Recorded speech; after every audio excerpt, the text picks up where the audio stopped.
How y'all doing this time? Good. Well, you know, I was going to wear my camo for my big hunt story this year, but I was afraid y'all wouldn't be able to see me.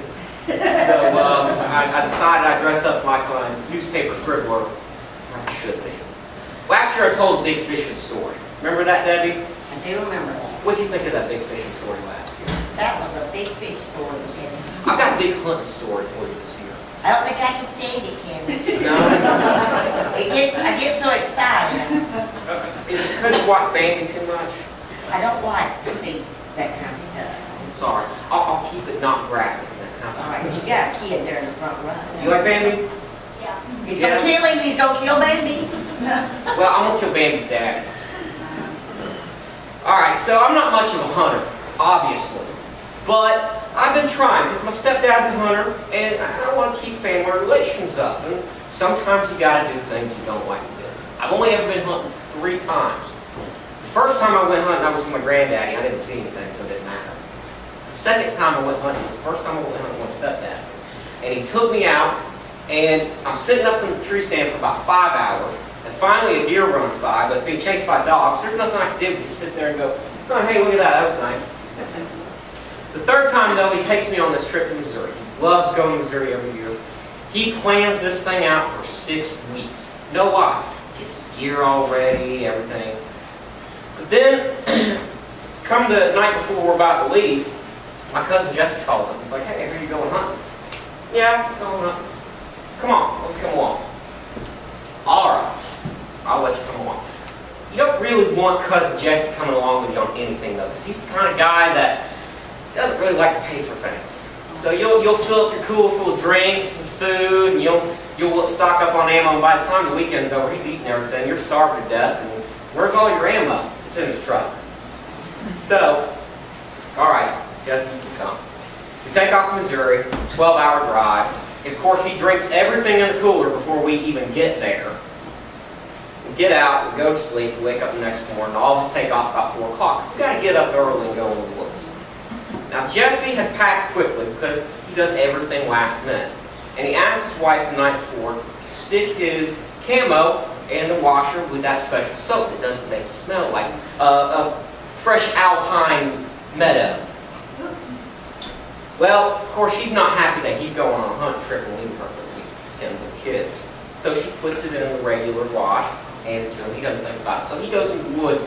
He smells like a lilac bouquet. The deer are going to obviously smell him coming from 3 miles away.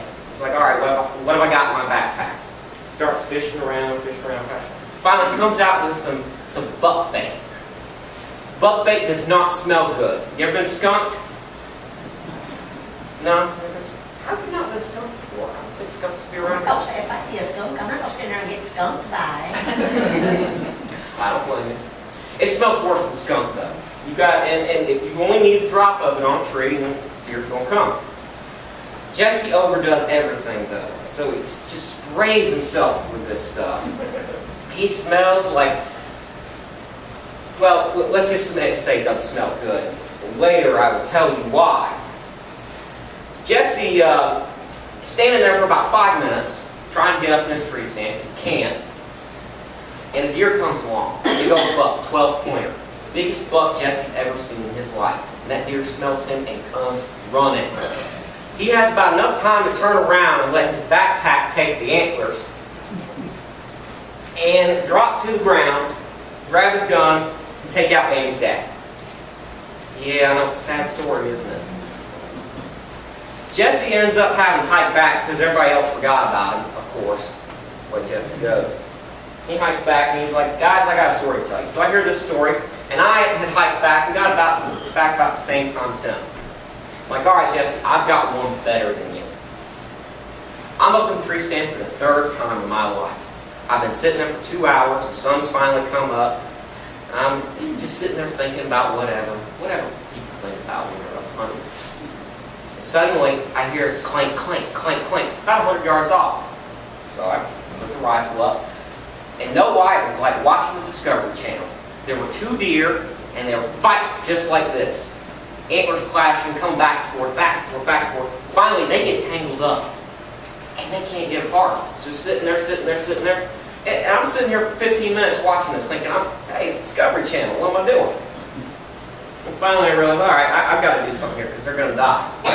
So I shoot one, and I'm walking up, and about that same amount of time that I'm walking, a game warden hears the shot, comes rolling up on his four-wheeler. He's like, well, what you got here? 2 deer that got tangled up. All right. Well, we got to do something with the other one, because the other one's still alive. It's there on the ground, and it's not in a good way. All right, well, go ahead and take care of it. So I got 2 deer that day. It's the only 2 deer I've ever gotten in my life, simply by luck. And stuff like this happens to me all the time. So I want you to remember, though tragedy does strike, there's always 2 bushes. Wait, I messed that up. Okay. It's okay. There's always something in life that you get out of it, even in bad situations. So you know what? If you've got lemons, make lemonade. Deer are fighting, take one of them out. So you're always going to get the other. Now, I'm going to ask y'all, do y'all believe that story one bit? Because if you do, you believe a blind man that see you coming a mile away.